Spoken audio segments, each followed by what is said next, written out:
I have a hard time, particularly when I'm in a really good mood, as I have been.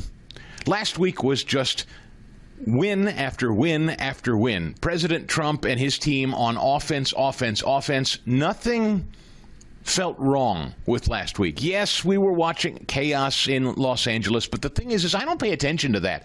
And I don't know if you do. I mean, I even heard people in church yesterday kind of lamenting and praying, and we should pray. Don't misunderstand. I'm not saying we shouldn't pray, but there were people who were leading different studies and whatnot saying, oh, the political unrest, oh, this country's so divided. And I thought, doggone it. I wanted to stand up. It would have been inappropriate in the middle of church, but I wanted to stand up and say, don't you understand this is all being done to make you people think the country's full of political unrest? I mean, Ed, do you know what I'm talking about? Don't you understand that this street theater is for consumption at home to make people feel run down and pessimistic and throw in the towel and we've lost the country? I know you understand it.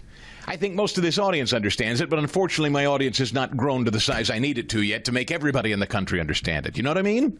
I know exactly what you mean, Chris, and I didn't think about it quite that way until last night when I started reading stories and gathering some stuff for the show, and I was looking at the No Kings protests. I'm like, holy crap, like I spent Saturday with my son. I went nowhere near any of this, didn't have the TV on, nothing, and I missed everything, and I'm like, wow, I said, there are people like me who have no idea what this is. You are most people. What you've just described are most people.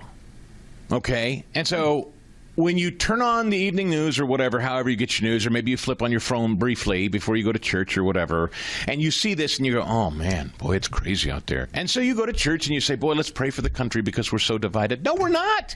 No, we're not. Ladies and gentlemen, most people had a nice Father's Day barbecue or spent time with their families and kids.